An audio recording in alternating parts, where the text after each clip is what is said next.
Welcome to the Informed Pregnancy and Parenting Podcast. I'm your host, Dr. Elliot Berlin, and I want to thank you for listening to our program. If you like our podcast, please take a moment to like us or rate us on your podcast app and leave us some feedback. My guest today is an entrepreneur with a bachelor's degree in business and a master's in elementary education. She has authored children's books, adorable and comedic stories enjoyed by children and parents alike, and she's the creator of the Minimal Intervention Birth Method, mixing evidence-based steps and inspiring stories to help women achieve more positive birth experiences using minimal medical intervention. Her latest book is called Because You Are Superwoman: How to Harness Your Superpower and Create Your Own Positive Birth Experience with Minimal Medical Intervention. JK COY, welcome to the podcast. Thank you so much. Thank you for having me. It's a pleasure. I'm so curious about all your background and what led you to this point and your focus on birth with minimal medical intervention. It's MMI. It's a mouthful. Yeah. It's MI. Yeah, MI birth. So actually, I was a person who didn't really know anything about birth growing up, didn't really want to know anything about birth growing up. Where'd you grow up? I grew up in Michigan, in Holland, Michigan, on the west side of the state, and we moved out to California about 7 years ago. And so I just wasn't a person who enjoyed anything medical. My parents worked, or my mom worked in a hospital, and I didn't want to know. I didn't want to know the details. And so birth to me was very foreign when I got pregnant and a bit scary. What were you into more? Because medicine's a certain just part of the brain, a more scientific part of the brain. Were you into other stuff? What? Explain, sorry. I mean, you knew that you were not into anything medical. Like, I don't know, if you're playing Trivial Pursuit, everybody has a category that's their category. Yeah. I like the science in medicine. That's why I went into it. But did you have other things that you were really focused on? Probably more personal philosophy to step out of my body's way and let it heal itself, take care of itself. I leaned more toward natural techniques and remedies, I guess. Oh, so it's not that you weren't into, like, the body. It's you weren't into modern medicine even as a kid? Am I reading into that, or am I making that up?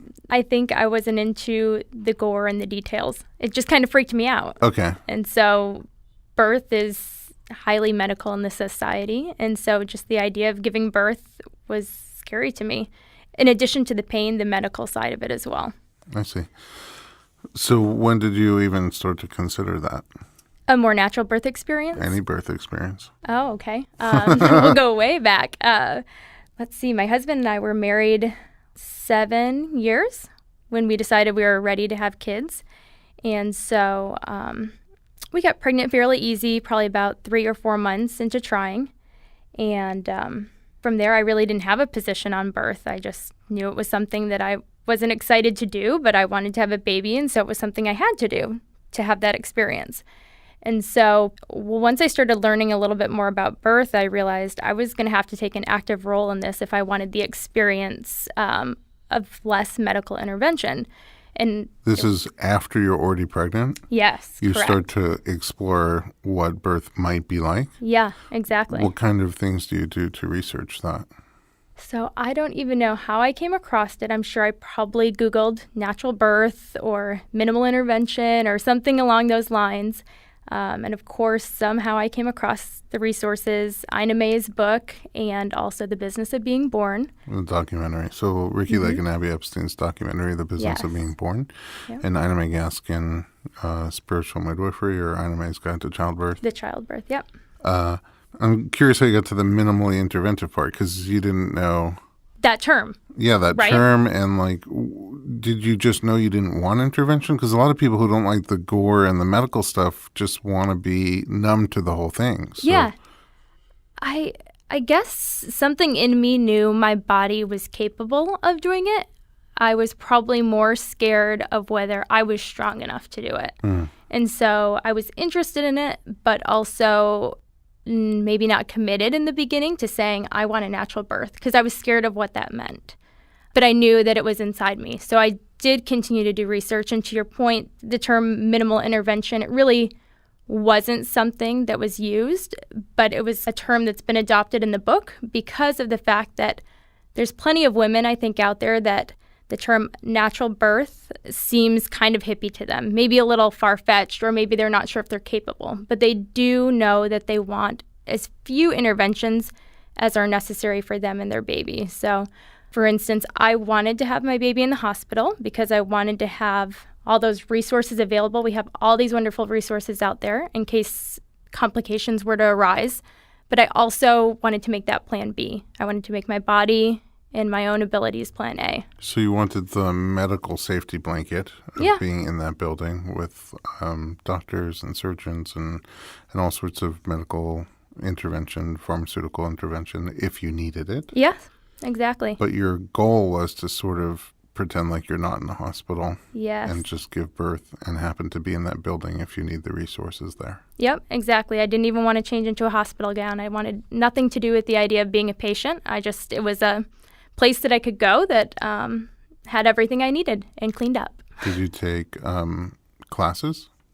We did not actually take any childbirth classes.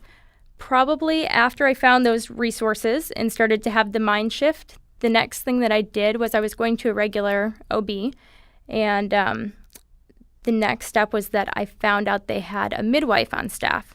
And so I drafted up this little email in their patient portal, and I was like, I don't want to be unkind to my doctor. I really like her, but I kind of want to see the midwife. And so I felt like I was being all sneaky about it. And I felt like I was going around her back. And I thought that a nurse, it was a confidential portal. I thought a nurse would respond and we would have this little side conversation. And then all of a sudden my doctor, emailed me back and she's like, oh, I think you're a great candidate. Sure, you can meet with her next time. And my face, blushed and... a 12-year-old girl. That's interesting on 2 points. Number one is it's a lot of people, I think, want to just have an inherent drive to be people-pleasing.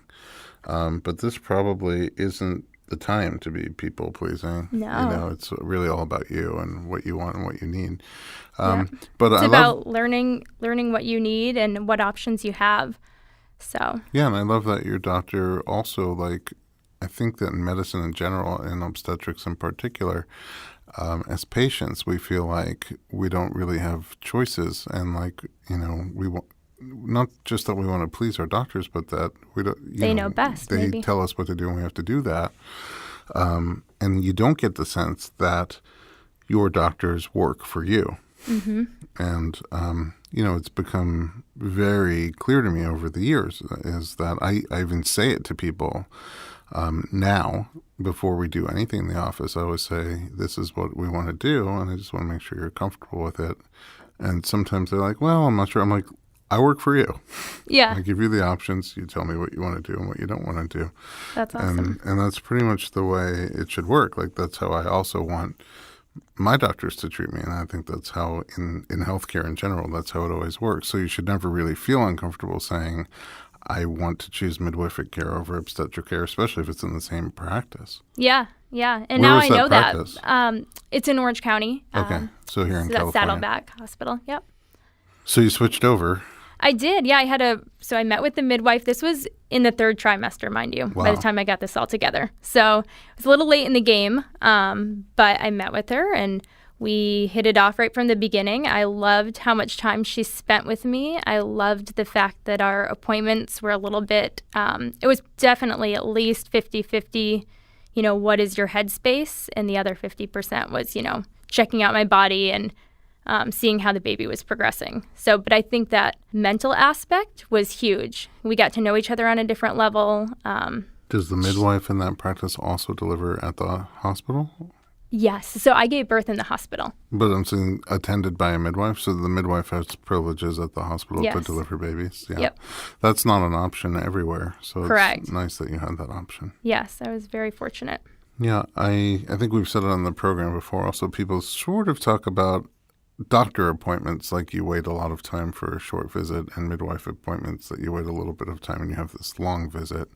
And I've even had doctors on the podcast who say, I don't even know what I would talk to my patient about for more than 5 minutes, Yeah. And somehow the midwife appointments can go on for an hour, and they could probably go for another hour, but, Yeah, but they have other patients. They have other people to see.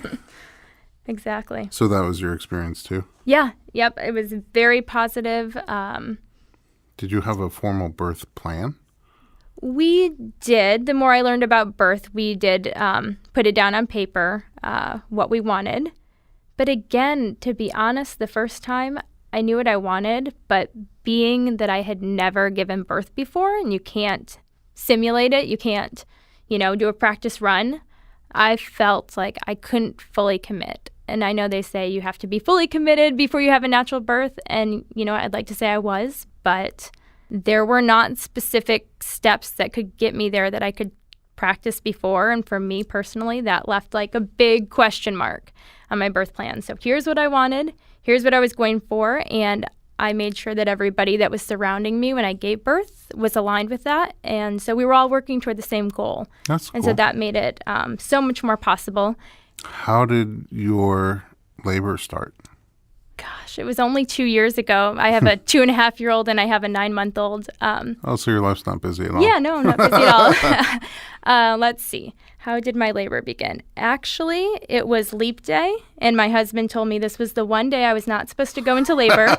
It was 5 days after my due date, and I worked up until my due date, and then I hadn't gone into labor, so I was off for 5 days. So I got everything done off my to-do list, went and finally laid by the pool for a minute, and then I felt what was my first contraction. Oh. And I was like, I think that might be one. My husband told me not to give birth today. I don't know if that's really a contraction. I'm not going to tell anybody. What time of day was that? That was probably around noon. Okay. And he got home. So you still had 12 hours of leap day. Yeah, exactly. Plenty of time. So that was around noon. And then he got back from work around 6 p.m. And I told him, okay, I think I'm in labor. So between noon and 6, it kept happening? Yeah. Okay, so surges, contractions. Yeah, I mean, they were spaced far enough apart that I wasn't timing them yet. It was just I hadn't had any Braxton Hicks or anything prior to, and they were coming and going, but I knew they were contractions, I guess. Mm-hmm. But I still felt like we had time, and so we didn't start tracking them until probably 4 or 5 hours later. That's when they started getting consistent and more painful to the point where I couldn't sleep anymore. So he went to sleep, and I went downstairs and paced the room and put a heating pad on my back and sat on the ball and took 2 or 3 baths, and yeah. Did all those things feel good to you? Yeah, they did. I mean, you just have to keep trying new positions the whole time. And there's nobody with you at this point. It's No. you and your baby. Yeah, exactly. And did it feel like you thought it would feel? That's a strange question because, again, you can't practice run it. And so I don't know what I expected it to feel like. What did it feel like? It felt uncomfortable. It felt like you knew something exciting and bigger than you was going on. But again, it was a whole lot of question marks. I didn't know if this was I was going to be meeting my baby in a couple hours, in a day. So it was a lot of just kind of trying to relax and just enjoy the moment. And again, it was quiet time with me and my baby. So we just did our thing and got through it together until I think we texted the midwife around 5 a.m. and headed into the hospital around 6 a.m. What made you text the midwife at that point? Because I had been tracking through the night with the app, with an app. And so I knew that they were continuing to get closer together. They were consistent, all those things they tell you to look for before you go in. Still tolerable? Yeah, still tolerable. The kind of the head game at that point is you don't know how far along you are. You don't know how dilated you are.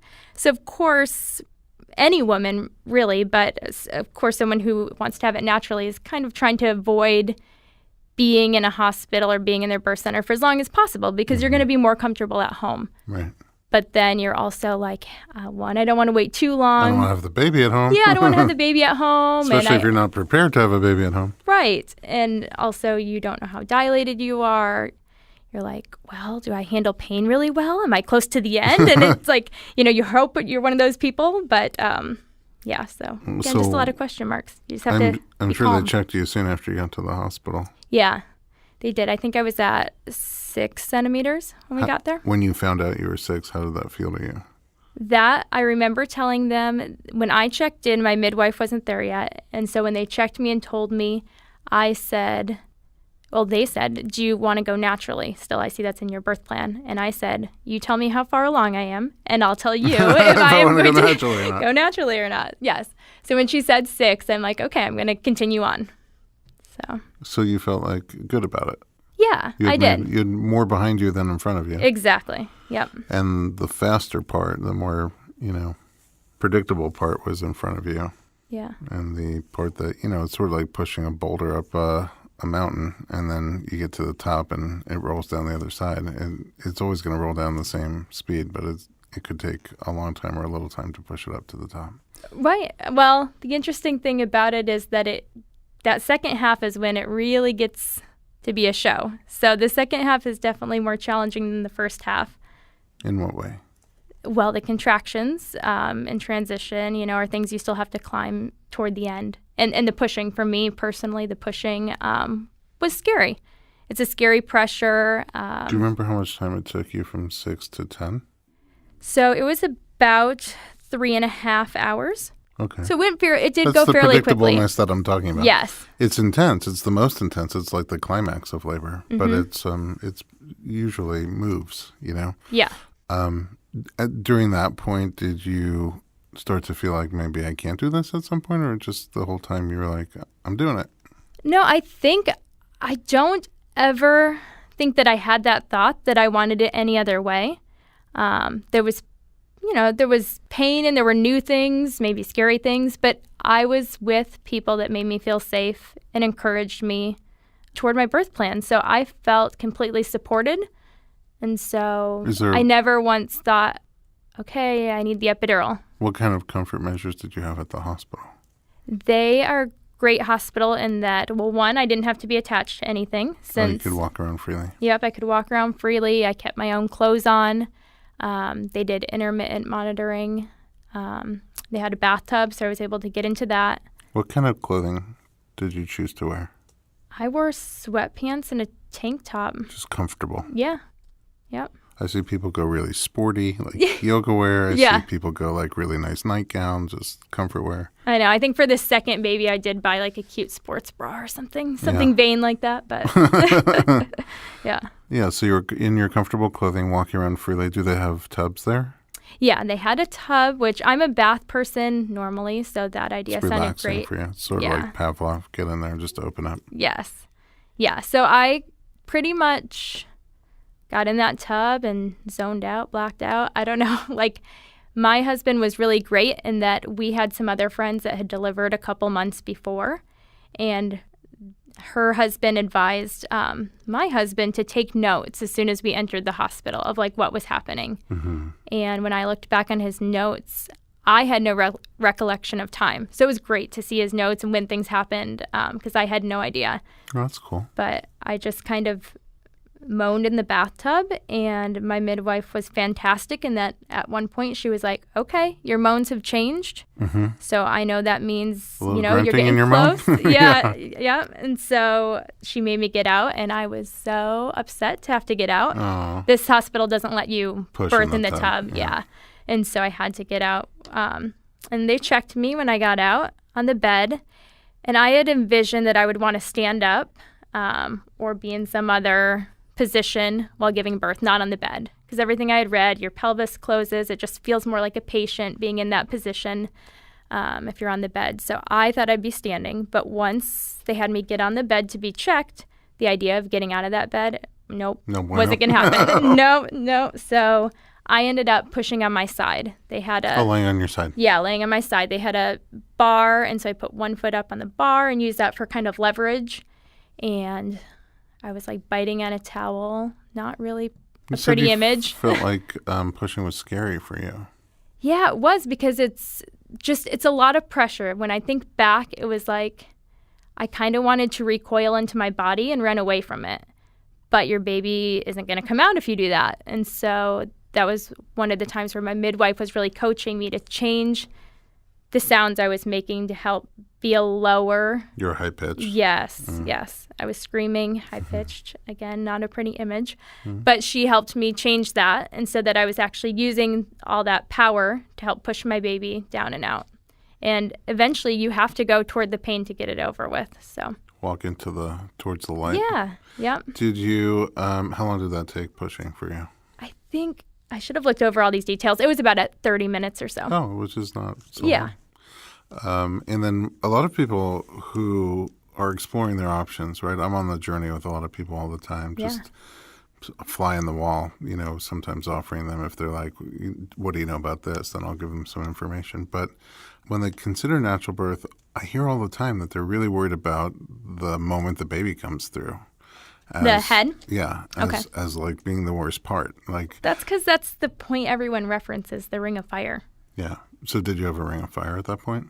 I did, and I knew that that's what it was, but the anticipation of it was worse than it actually was. The actual ring? Yeah, because it was, there's a lot of things going on at that time, a lot of feelings, and it was short-lived. It must have been quick, yeah. Yeah. Mm-hmm. Right. I looked at a birth that we shot for a documentary that we haven't made yet, and you can clearly see when she feels that ring of fire. It's about 20 seconds. Yeah. In her case, long. And then as soon as the baby's out, she's so past it. Nothing bothers her at all. No, and that's the miraculous thing about birth. Like, once it's done, I've been using the word pain, but it's different because it's not scary pain in that you think it's going to hurt you. It's pain with a purpose, and as soon as the baby's out, like, you feel like you again. It's crazy. We're it's not a a pain culture, so whenever there's pain, myself included, I try to numb it. Right. I try to get away from the pain, but sometimes pain actually does good things for us. Mm-hmm. And because we're not used to pain without having to run away from it or be afraid of it, then it's hard to relax into pain and not let it bother you. Totally. But I think that also as a doula, watching people go through that journey, you see the moment where she realizes, wait a second, if I don't fight myself, this could be a lot less violent. Yes. And then you get into a rhythm and just do it. Yeah, definitely. You can be your own worst enemy. They say,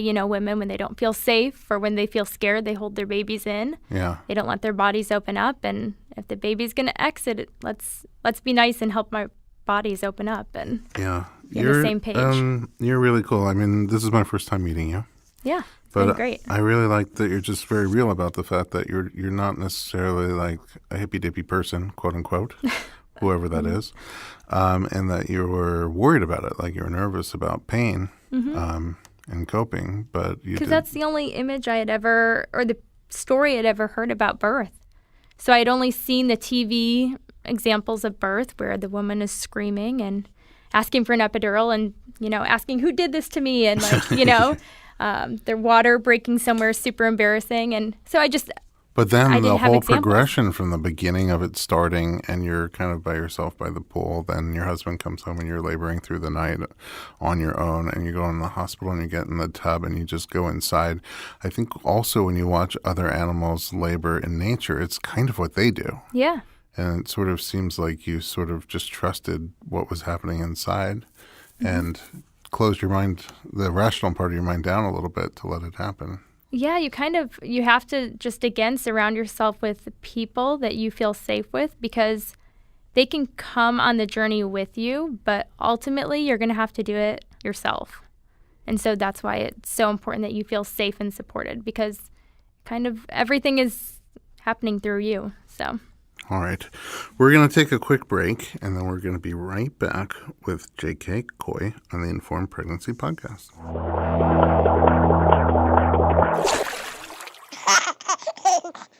This podcast is a proud member of Parents on Demand, a network of high-quality shows for families just like yours.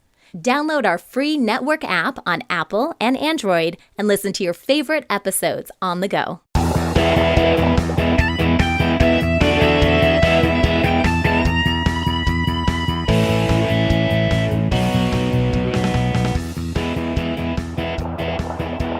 Welcome back to the Informed Pregnancy Podcast. I'm your host, Dr. Elliot Berlin, and we're continuing our chat with Because You Are Superwoman author, JK COY. Welcome back. Thank you.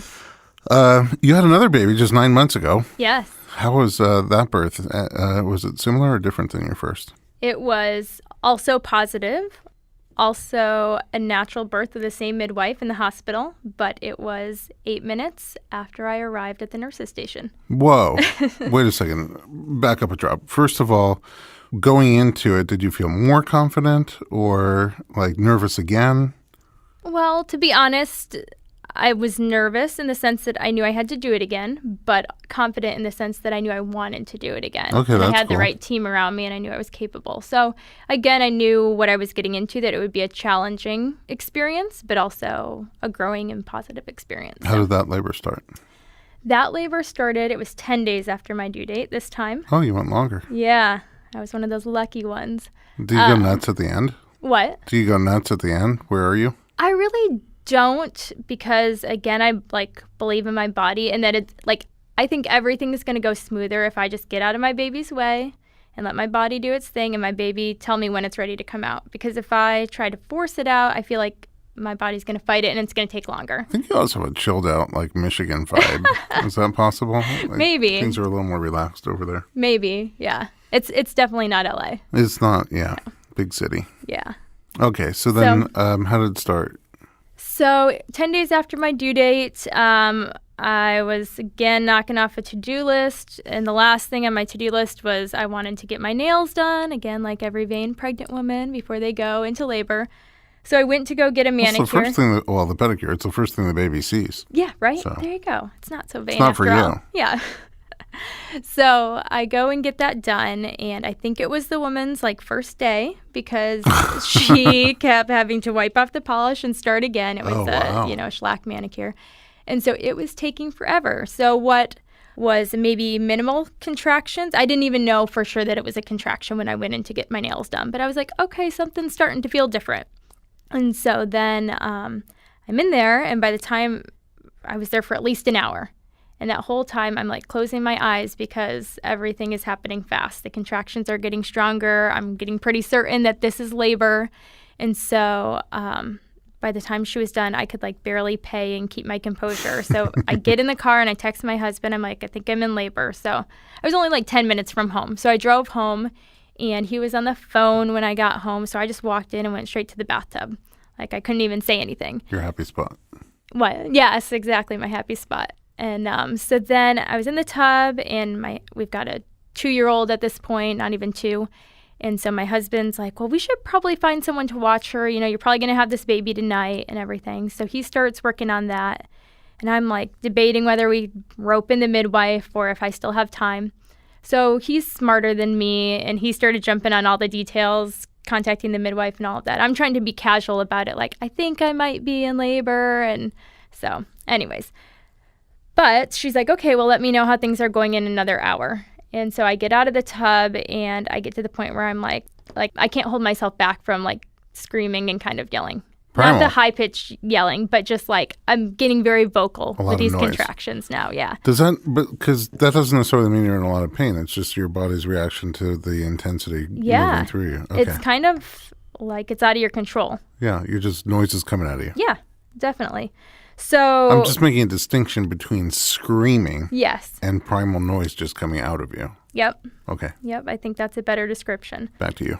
And so we end up getting in the car. Thankfully, we only live 3 miles from the hospital. That is thankful given what you said earlier. Yes, exactly. So I still had no idea. I mean, I knew things were getting real, but I had no idea how real. So we round the corner at the hospital, and I get to the point where I go through a contraction, and I'm pounding my fist on the car door. I'm like, oh crap! This is we're in deep now. Mm-hmm. So we get in, we park, we go up to the hospital to where you check in. Do you remember how far apart they were?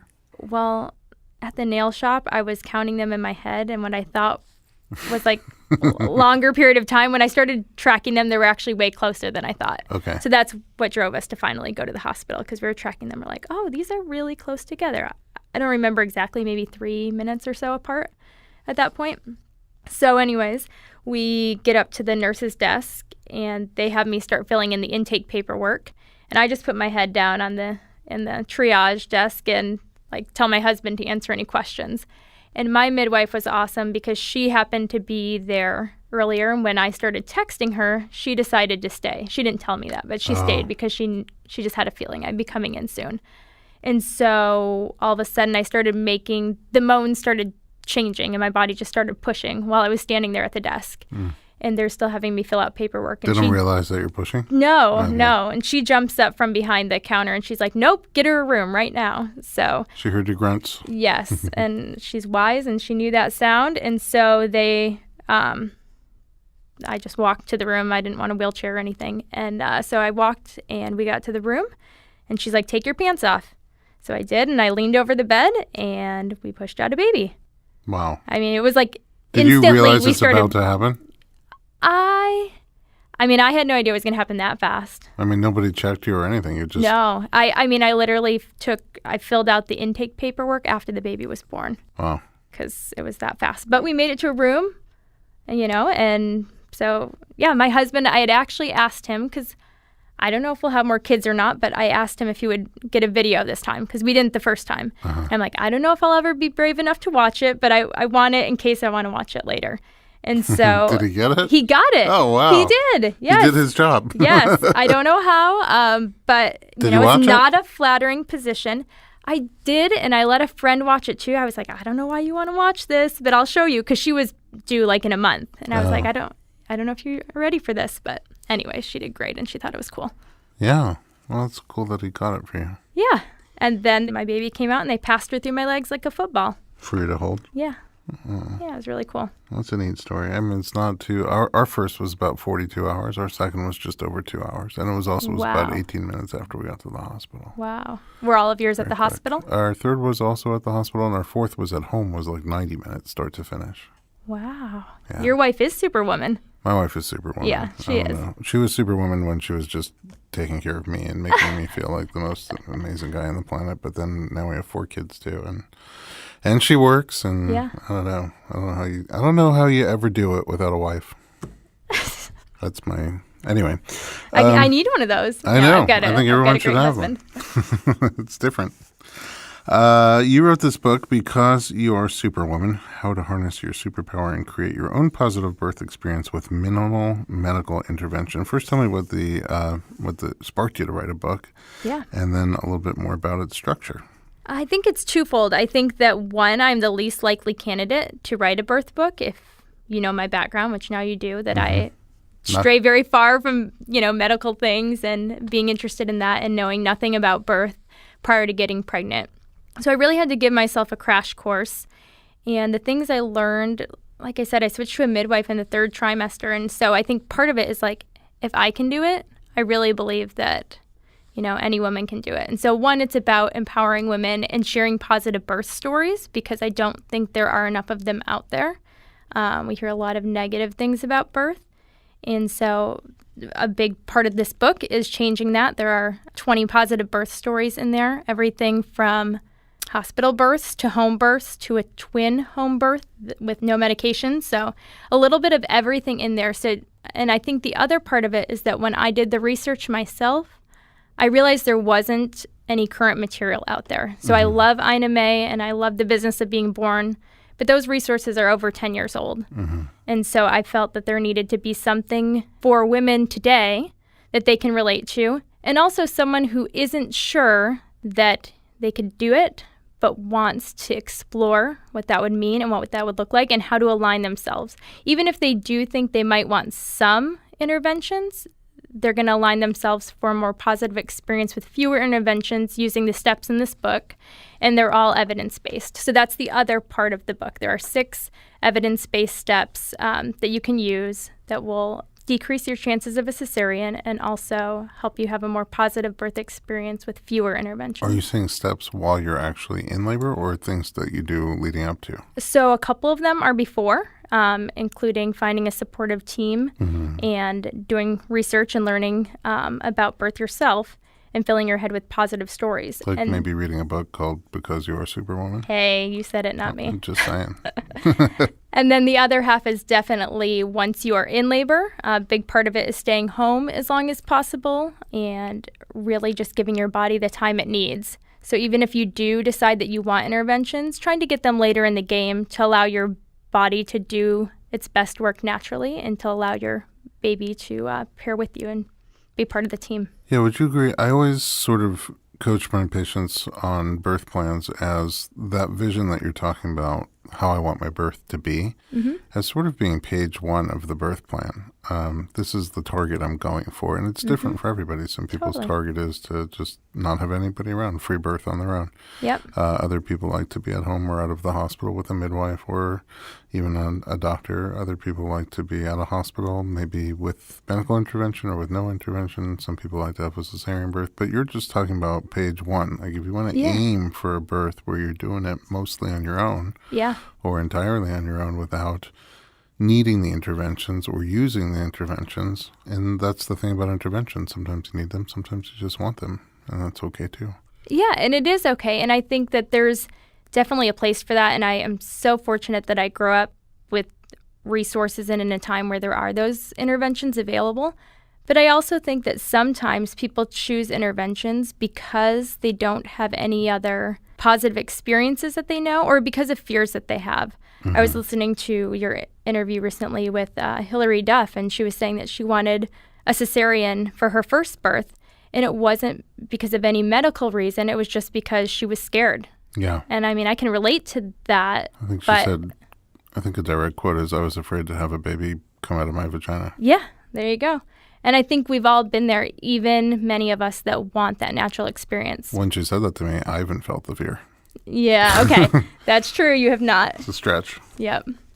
I mean, I like your approach. I think that there's a lot of people that don't know, like you didn't at the beginning. In fact, you said what made you comfortable about the hospital was that all those interventions were there should you want them or need them. Yep. So it's not like you're against intervention. It's that if somebody's exploring their options, I hear a lot of times like people just talk as if there's no benefit. Like, why would I even want to do this? Or like there's no downside to interventions. I think everything has pluses and minuses, risks and benefits. And that's why it's so important to explore all your options. And you don't know what they are unless you do a little research yourself. Yeah.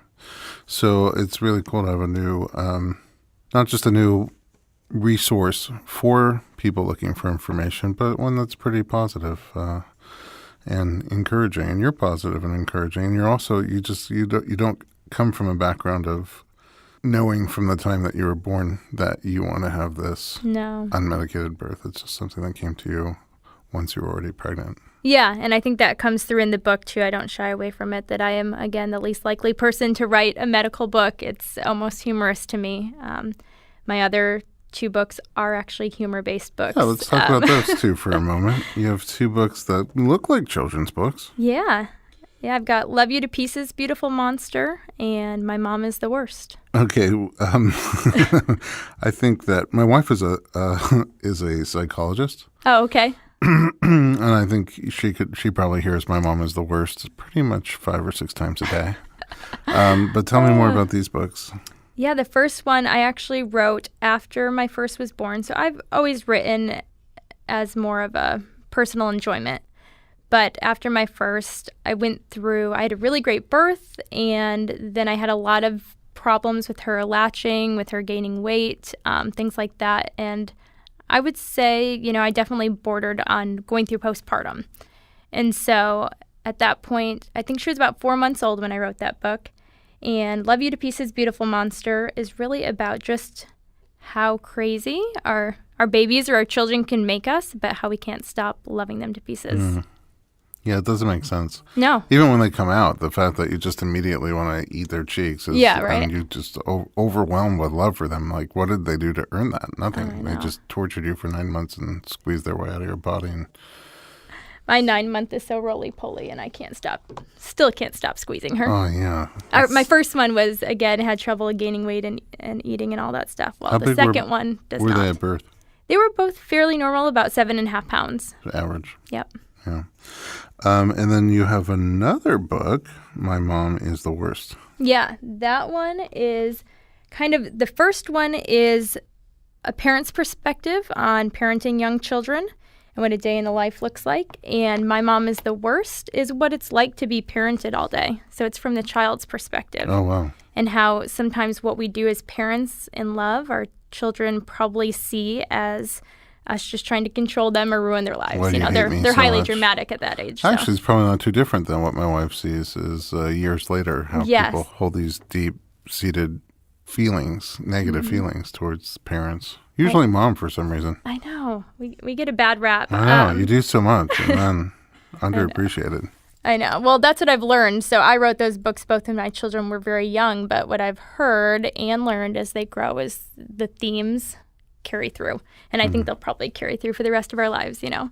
I always, we do so much to celebrate Mother's Day, and when it's Father's Day, my wife is like, what do you want to do? It's Father's Day. I'm like, why do we even get a day? Oh, right. You don't give yourself credit. No. I'm sure you are a fantastic I'm just saying parent. in comparison. Well, the truth is, I think for me and for some of the other dads that I know, we start to kick in a lot more as parents. I start to kick in a lot more as a parent when my kids got a little bit older. Yeah. So when your wife isn't their food source, or they don't have she's to be not totally fed their and food changed source, all and the they time. like interact in a different way. Yeah. I remember the first time she handed me my son. I think he was 3 months old. She fed him. She had to go out, and it was just me and him for the first time alone. And he wasn't dirty, he wasn't hungry, he wasn't tired, and I'm just holding him. I'm looking at him, and he's like blinking and looking back at me. I'm like, what do I even do with you? Yeah. You know? I actually got a book at that point, like the father's first year or something like that, just to learn more about what they're doing developmentally and how to interact with them. It just didn't come naturally to me at all. Yeah. Well, you But guys then are as like they fixers and doers, and so you're like, what do and I do with hunters this and thing? gatherers, yeah. I don't know. They just want to cuddle, and yeah. I like to cuddle. Yeah. It wasn't until I got a little older and more interactive, like 9 months, 10 months, 12 months, where, you know, we started to get like more physical and I don't know, and there were reactions and expressions. Yeah. I don't know. So and I think it's different for everybody. I think I have a lot of friends that we all had babies around the same time, and I think that there's a lot of great dads. I mean, again, if you're breastfeeding and things, you are still so connected to your baby in just a different way that your spouse won't be. But I think what I see in my circle of friends is a lot of great dads that are jumping in, and maybe earlier than they used to from what I hear, but just, you know, there's still some things that only mom can do, but I think they are awesome dads, and they are very involved. So I feel like I was there more as a support to my wife than as like a father to the kid. Okay. You know, if that makes any sense. It's not like I wasn't hands-on. I just... well, your wife probably appreciated that because she needed that. I think then. so. 22 years later, she's sticking with it. Yeah. So. All right. Are there more books coming? Yeah, I have another children's book that is written and on my computer, but I just had to set it aside until I got this other one. I just shared with you that my baby is 9 months tomorrow, and this book has taken about 9 months to wrap up, and so I've had to. And then I work full-time since she's been about 6 months again. Oh, wow. So, outside of this. Yes, exactly. No kidding. What a juggler. Yeah, so, well, it's fun, but it's crazy. And so, yeah, that book will likely come out next year. Okay, I'll look forward to it. That leads me to one of my last questions. Where can we find you online? Yeah, I've got mymomistheworst.com, so that will have all the book updates. Otherwise, if you're an Instagram or Facebook person, at Stories by JK COY. At Stories by JK COY. Yeah. Amazing. Well, first of all, thank you so much for sharing your story so open and honest, and thank you for putting together this book. I have skimmed through it, but I'm looking forward to reading it cover to cover. All right, thanks for listening to the Informed Pregnancy Podcast. If you have a topic you'd like to discuss, send your suggestions to info@informedpregnancy.com.